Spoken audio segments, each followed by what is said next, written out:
Hello everyone, Tactical here, and once again we're back on the Warhammer battlefield with General Spotify once again setting in the replay without any caster on his side. He's playing as Grand Cathay this time with 4 whole hot air balloons in the sky.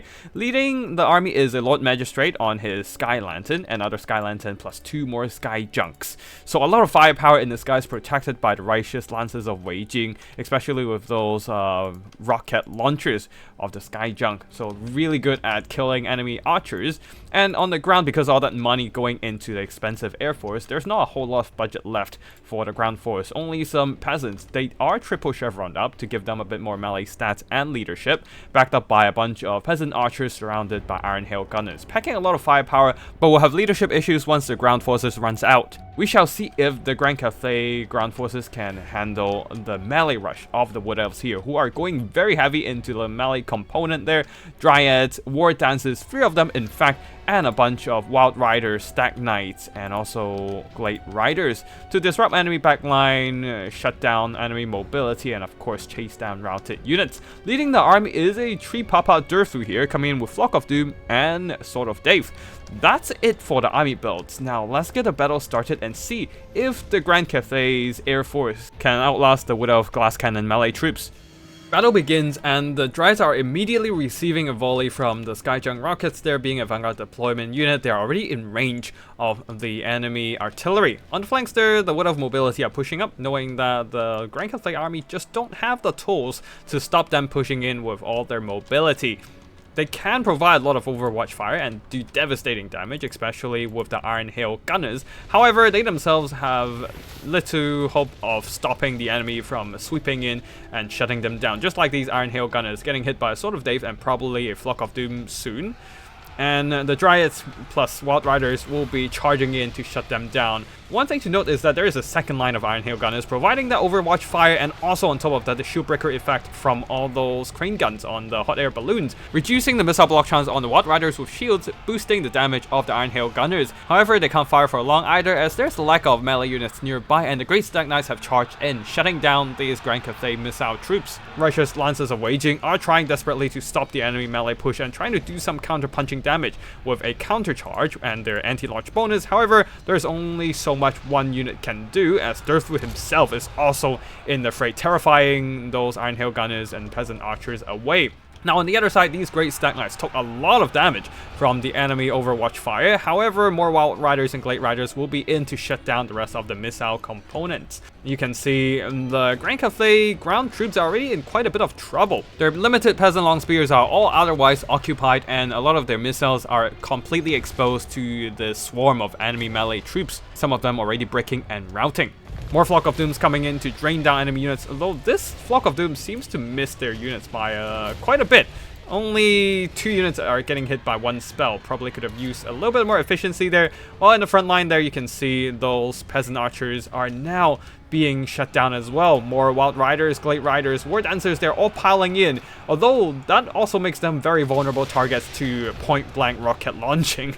And you can see this Wild Riders just took a hefty volley. More than a quarter of their HP gone from that one Sky Junk nearby. The unfortunate thing about the Wood Elf build is that they just don't have anything they can do against the Cathay Air Force.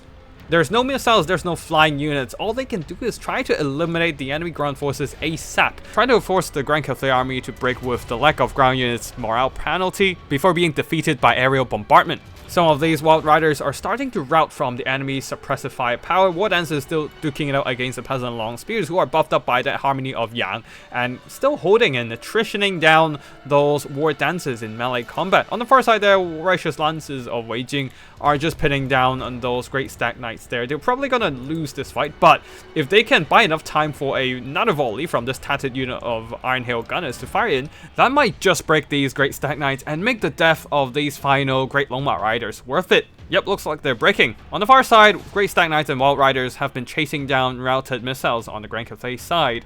Although these long spears will be pinning them down for now, and perhaps these Iron Hail gunners and peasant archers might have a chance to come back, while the peasant long spears continues to drag down enemy cavalry in melee combat. Buying a bit more time for the Sky Lanterns and Sky Junks to continue their shooting. Right now, it seems like the Sky Lanterns have their aim on Durthu to poke down the giant treeman. Some of the crane guns are also shooting at the Great Stack Knights. You can see it by the shield breaker contact effect on them, and with the spears closing in, those Great Stack Knights are routing away. Though the rockets from the Sky Junks are aimed elsewhere, like these war dances on the ground.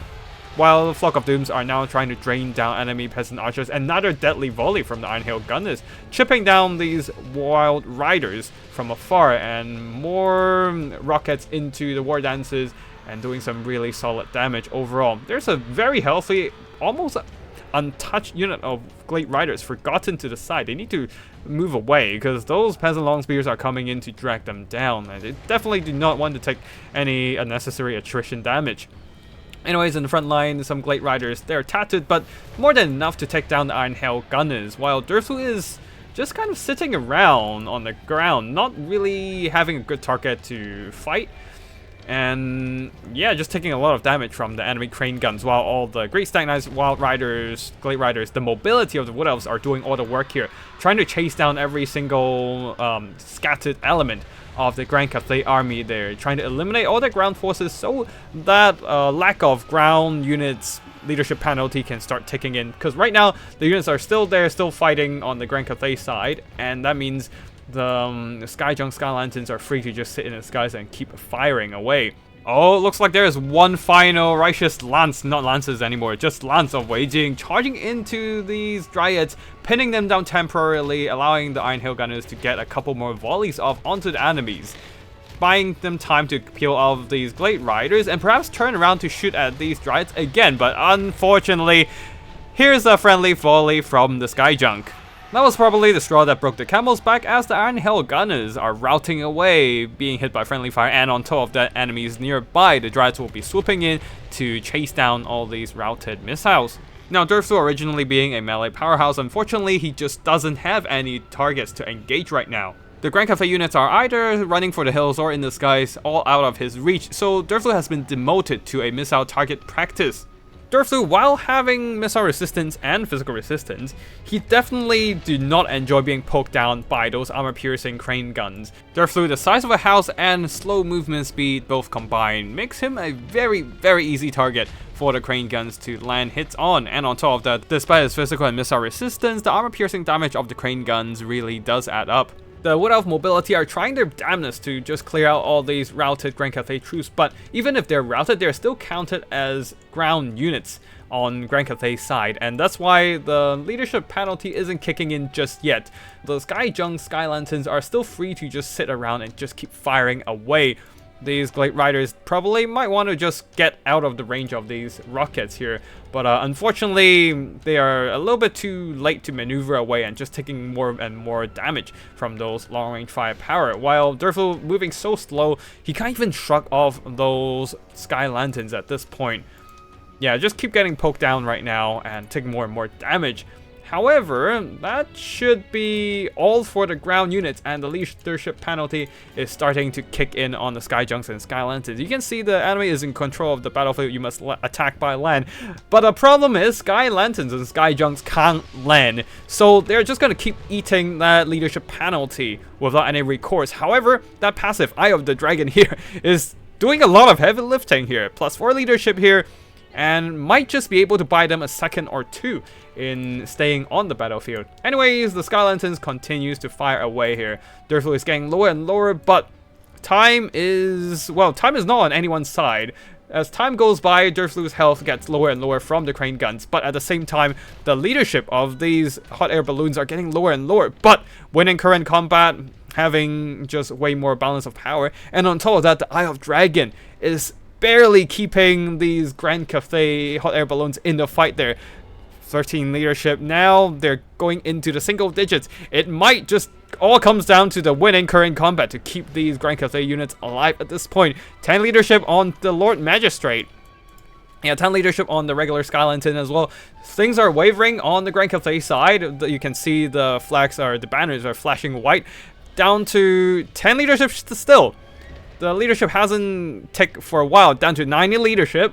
Durfu is trying his best to juke shots, but he is a slow-moving treeman, so unfortunately, he can't really juke those shots. But his leadership is still barely holding. barely, but still holding. Down to 7 leadership now. All these buffs are barely keeping the Skyjunks in the fight, and that shall be army losses. Seems like Durflu has taken one too many shots from those hot air balloons, triggering army losses for the Wood Elves. GG to both players, and a big thanks to General Spotify for sending in the replay. For the army performances, the Peasant Long Spears did pretty decent, especially the ones on the flanks there, having the ability to tar pit enemy cavalry and drag down the rather fragile Wood Elves cavalry. Now, for the Peasant Archers and Iron Hill Gunners, due to the lack of melee protection, they got dragged into melee quite quickly, and the Peasant Archers didn't earn back their worth. The Iron Hill Gunners, though, a couple of them get some pretty decent volleys into Outriders and Great Stag Knights, so they managed to earn back quite a bit of their worth. However, the carry of the game on the Grand Cathay side is, of course, the Skyjunk Sky Lanterns, able to just poke down the Wood Elves army from afar, safely out of reach due to their lack of missiles in general, and earn back some substantial value. And don't forget the Skyjunks have bombs. Didn't really highlight that during the battle, but yeah, they'd have a lot of destruction created across the Wood Elf formations there. Righteous Lancers of Waging also did pretty well, just doing some nice counter-charging damage against the Great Stag Knights. And of course the Lord Magistrate and the Sky Lanterns, they were quite responsible for poking down Durflu well into the late game. While on the other side, for the Wood Elves army, Durflu just didn't have anything to fight. Everything on the Grand Cathay side except the Righteous Lancers of Waging are either cheap chaff or stuff that he can't really do much damage to, due to the fact that they're in disguise and being single entities, not eating any Flock of Doom damage. As for the infantry there, unfortunately War Dancers are just too expensive for how fragile they are, taking a lot of attrition damage fighting merely peasants and getting shot by arrows and whatnot, so neither the Dryads nor the War Dancers earned back much value, while the mobility were mostly responsible for clearing out the ground force. But as you can see here, even after killing the entire ground army, all the value of the Grand Cathay army are resting upon the aerial unit, so even killing the whole ground force means that the Wild Riders and Durflu himself just didn't earn back their worth. That's going to be it for today's battle. I hope you all enjoy this no caster replay once again from General Spotify. And if you'd like to watch more Total War Warhammer multiplayer gameplay, be sure to hit the like on this video and subscribe to my channel. Thank you for watching, and I'll see you in the next one. Tactical Lich, signing out.